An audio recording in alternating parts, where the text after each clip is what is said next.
This is processed cheese, sometimes known as American cheese.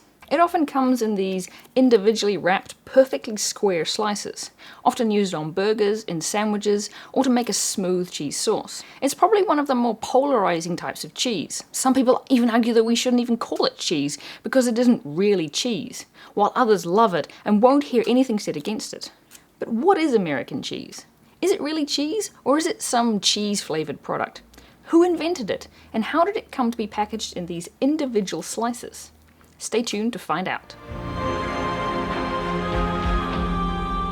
Hey there, cheese historians, I'm Julia and this is Cheese History, a channel where we talk about the history of cheese and all of its weird and wonderfulness. In this video, I want to look at the history of processed cheese, which is also known as American cheese or plastic cheese, depending on where you are in the world. Before we get into the history of processed cheese, if you can't tell from my accent, I'm not American. I'm from New Zealand, and our cheese industry is somewhat different to that of America. We call some of our cheeses by different names, and don't import much cheese from America, due to having our own dairy and cheese making industry. So this is what processed cheese often looks like in New Zealand, and it's practically impossible to find the American-made stuff here. So if this is different to what you were expecting, that's why. However, a good percentage of my viewers are American, so when I got the idea to research processed cheese, which I know as these individually wrapped slices of cheese that have been emulsified so that they melt smoothly, but end up tasting rather bland, it turns out that I'm also covering what is known today as American cheese. The term American cheese actually goes back much further than the emulsified cheese slices it's often associated with today. So let's start with the question, what was the earliest American cheese like? In the New York Evening Post on Wednesday, November 18th, 1801, there's a notice that John Wardell has taken over the store previously owned by John D. Miller, and his store is open to the public. The notice includes a list of what he's selling, and at the very bottom of the list is English and American cheese. Here the label American cheese is most likely referring to the place of origin. So American cheese is made in America, and English cheese is made in England. This doesn't tell us anything about what American cheese was like in 1801, only that it was probably a label for American-made cheese. This assumption is backed up by the British Medical Journal's mention of American cheese in May 1882. At that time, American cheese was described as made from a combination of skimmed milk and lard, or a type of beef fat called oleomargarine. This was a short-lived trend, popular at the time, where the added fat replaced the cream aggressively skimmed off to make as much butter as possible. It was short-lived because the cheese wasn't really all that nice. However, the British Medical Journal is more concerned with the thought makers of American cheese could end up adulterating their cheese with horse fat than they are with talking about the cheese itself. But they do mention that it's like Cheshire or Derbyshire cheese, which are cheeses that are similar in some ways to cheddar, the other common cheese in both America and Britain at the time. In 1889, Henry Stewart published a small book on American cheese and cheesemaking, which he opens with this evaluation of American cheese. The art of cheesemaking in America has undergone a radical change. Previous to the introduction of the factory system, American cheese was pungent in flavor and decomposed rapidly. Consequently, American cheese was not popular in foreign markets and met with very restricted sale. Since the factory system has been brought to a high condition of excellence, American cheese competes favorably, even in the English market, with the homemade cheddar, Cheshire, and other popular kinds. American Jesse Williams more or less kicked off the mass production of cheese in factories in New York State in 1851, and by the 1880s there were a lot of factories making mostly cheddar-style cheese. Stewart notes that in the 1880s, American cheese export decreased due to the adulteration of cheese by adding lard and oleomargarine, which we also saw in the British Medical Journal. The way Stewart talks about American cheese makes it seem to me like the term is still describing where the cheese is made rather than a particular style of cheese. But if it does refer to a style of cheese, it's most likely a type of cheddar, which dominated factory production at the time. But cheddar, whether or not it's made with lard, isn't what most Americans think of when they hear the name American cheese. So what is American cheese today? One of the places that I tend to start when researching a particular type of cheese is the Oxford Companion to Cheese. They redirect American cheese to pasteurized processed cheeses, so they see them as more or less the same thing. They describe pasteurized processed cheese as dairy products produced by the continuous blending with heat of a mixture of natural cheese and other ingredients to form a stable, homogeneous mass. What makes processed cheese different from other types of cheese is that it's emulsified. This means that the cheesemakers have melted cheese together with an emulsifier, such as sodium citrate, which rearranges the proteins so that they encase the fat in the cheese. This results in a smoother cheese that melts in a uniform way because the fat no longer separates out, which is what happens when you melt most other types of cheese. The FDA's regulations on cheese consider American cheese as any blend of cheddar, washed curd cheese, Colby cheese, or granular cheese. This applies to pasteurized processed cheese, which is the FDA's exciting name for processed cheese, as well as other types of cheese. Pretty much anything made from a blend of cheddar, washed curd, Colby, or granular cheese can be labeled American cheese. So according to the Code of Federal Regulations on Cheese and Other Related Cheese Products, processed cheese and American cheese are different things, but can overlap when an American cheese blend is used to make processed cheese. But regulations aren't always the same thing as how the average person views a product. So at this point, to avoid confusing myself further, I turned to the Americans among you, my viewers, and asked what counted as American cheese. I got a range of answers back, but the theme through most of them was that processed cheese is generally considered American cheese, but not always. And thus, in this video, I'm kind of going to end up treating processed cheese and American cheese as though they are more or less the same thing, because they seem to overlap more often than not. Okay, with that out of the way, there's one more question we have to answer before turning to the origins of processed American cheese. If processed cheese is made by emulsifying cheese so that it melts smoothly, is processed cheese still cheese? One of the common things said about American cheese, or any type of processed cheese, is that it isn't really cheese. This is both true and not true, depending on how you look at it. It's true because according to the FDA's Code of Federal Regulations on Cheese and Cheese-Related Products, processed cheese can't be labeled as cheese because it's a food made with cheese rather than being made entirely of cheese like normal non-processed cheese. In other words, because processed cheese is made from cheese and other ingredients, such as the stuff added to emulsify the cheese, it doesn't meet the definition of any of the other long list of cheeses, all of which have to be made from milk and other added ingredients, such as cheese cultures, salt, and rennet.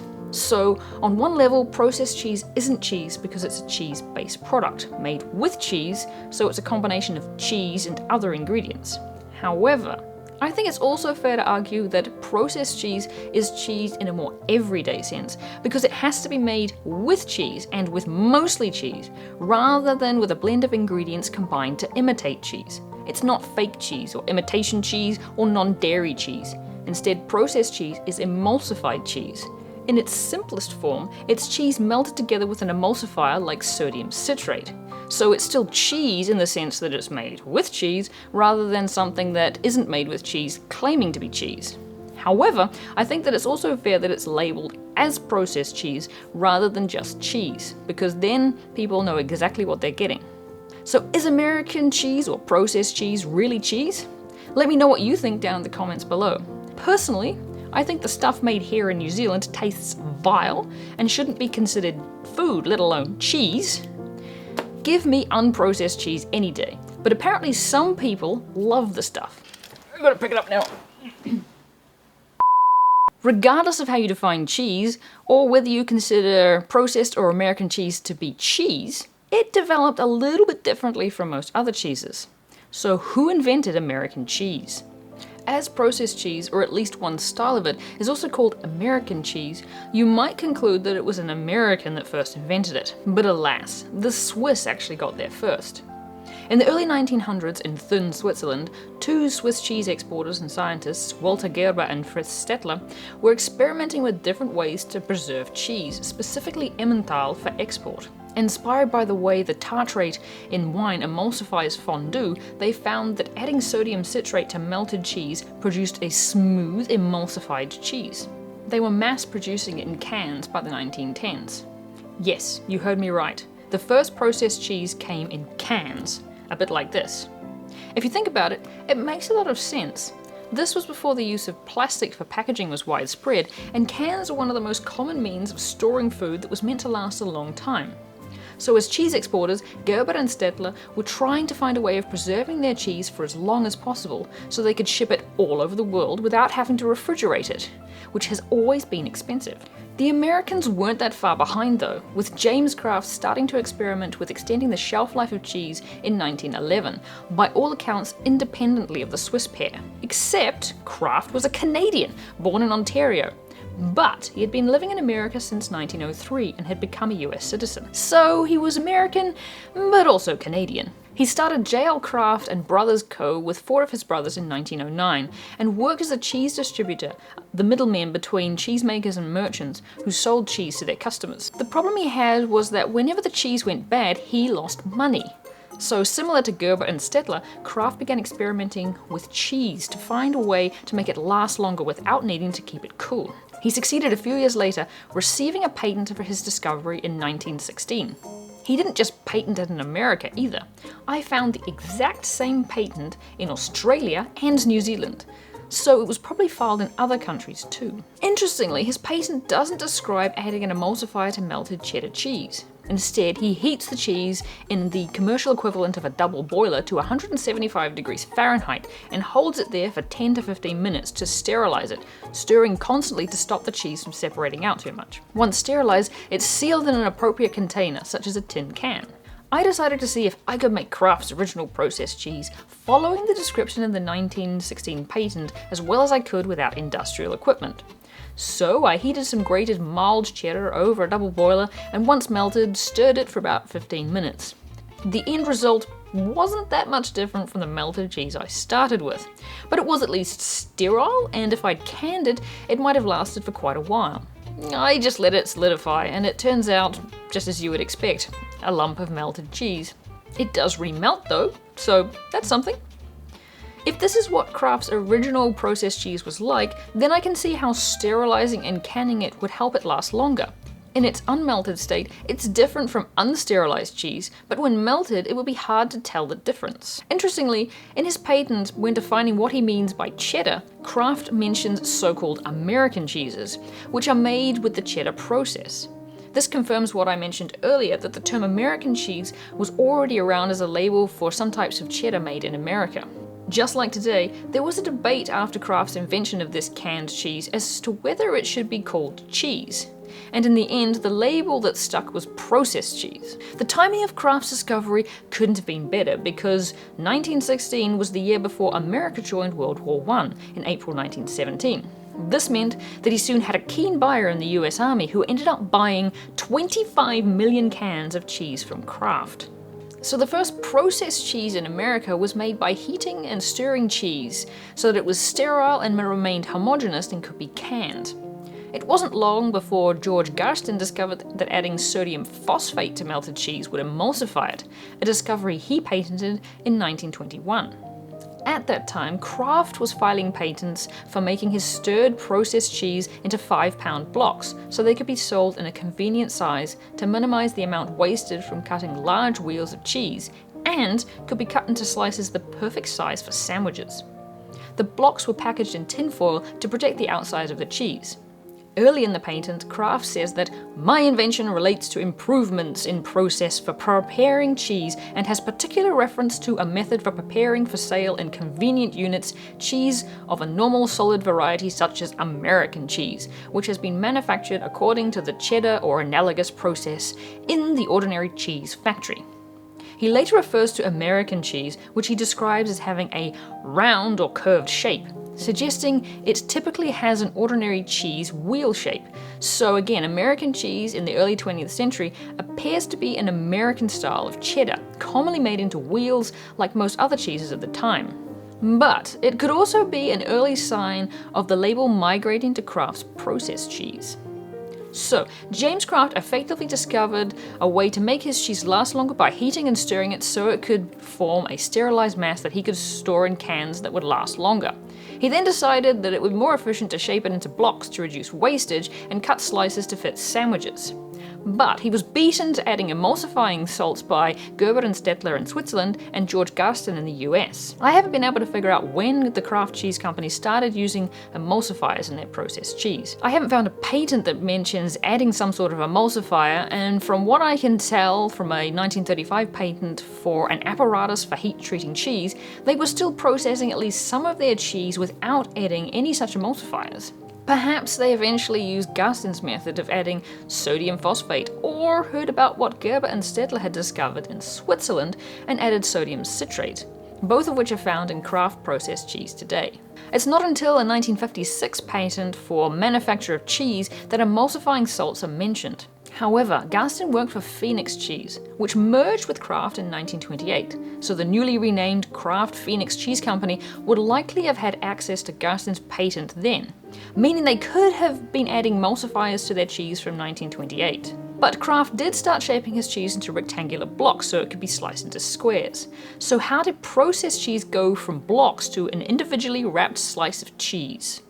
It's James Kraft's brother Norman who takes the credit for creating cheese slices in 1935. They weren't individually wrapped, but according to Kraft Heinz's history of its signature cheese, Norman figured out that if he poured hot cheese onto a cold stainless steel table, once it's set, he could cut it into slices. So cheese slices aren't actually sliced off a block of cheese, but are created as thin slices. So you could argue that this is neither cheese nor a slice. Instead, it's a thin square of cheese-based food. The Kraft brothers don't seem to have rushed this new form of cheese straight to market. During the 1940s, when Kraft, the company, was focusing on producing food for the troops during World War II, Norman Kraft patented his new method, and his nephew improved upon it by using chilled rollers rather than a cold table. At this point, they were basically able to make great, big, continuous sheets of cheese, cutting them into strips and then into squares. This new form of cheese was finally released into the world in 1947. And it wasn't exactly an overnight sensation. Instead, it took the average American a while to discover how different a packet of cheese slices is from slicing your own. Of course, at this point they weren't individually wrapped yet. That didn't happen until 1965, when whatever Kraft was called at the time figured out a way to individually wrap the slices of cheese on an industrial scale. James Kraft died in 1953, so he didn't see how prevalent individually wrapped slices of his cheese would become. Now, one of the ways that American cheese has become prevalent today is by adding it to burgers. So, when did this start happening? The late 1940s and early 1950s saw the rise of many of the fast food burger chains that we're familiar with today, starting with the McDonald brothers' application of the assembly line model to burger making, where each employee had a simple, easy-to-learn task that made up one step in the process of making a hamburger. They weren't just making hamburgers though, they also offered cheeseburgers from pretty early on. Pretty much all of the competing fast food brands that copied the McDonald's model, such as Burger King and Wendy's, included cheese in at least some of their burgers. But adding cheese to a hamburger wasn't something invented by those fast food companies. It actually goes back to fairly early in the history of hamburgers. The hamburger began its development to the form we're familiar with today in the 1890s, when entrepreneurial street vendors in America, who had spent the last 2 decades selling cold food to night shift workers, added grills so that they could also serve hot food. One of these hot food items was a Hamburg steak between 2 slices of bread. Hamburg steak was ground beef and chopped onions formed into a patty and cooked. It originated in Germany, but had traveled to America with German immigrants in the 1850s and become popular in the 1880s. From the moment the Hamburg steak was placed between slices of bread to become the hamburger, it steadily grew in popularity over the next few decades, and could be found throughout the United States by the early 20th century. White Castle was the first popular chain of burger restaurants spreading throughout the Midwest by the 1920s, and prompted a wave of copycats. By the 1920s, a slice of cheese was placed on the patty to make a cheeseburger.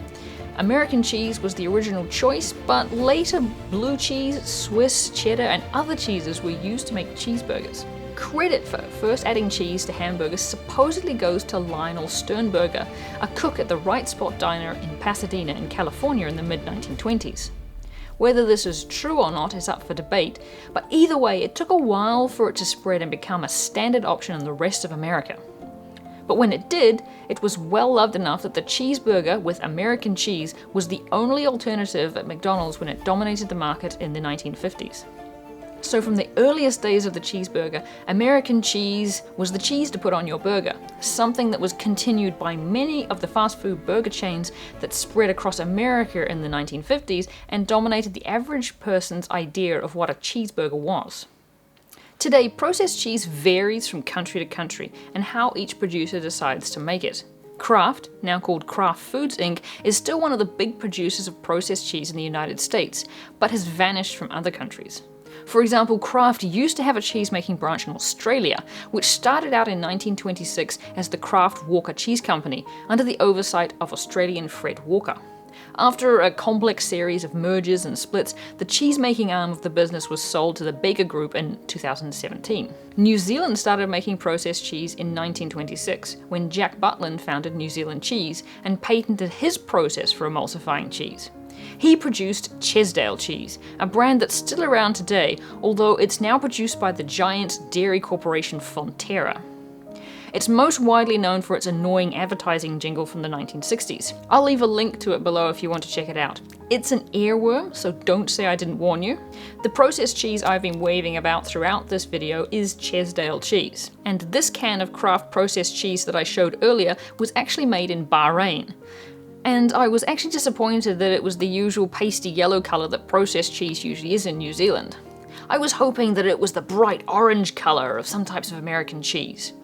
It turns out that it's really hard to get American-made Kraft cheese in New Zealand. So, American cheese started out as a term for American-made cheese, probably cheddar. But after James Kraft discovered how to sterilize cheese so that it would be more stable canned at room temperature, independently and via a different process to the Swiss, the name American cheese eventually moved to this new invention, which was also known as processed cheese. Kraft's brother and business partner Norman spent part of the 1940s refining how to make processed cheese slices, which took a while to catch on with the American public, but were eventually so popular they were individually wrapped and can be found on burgers throughout the world.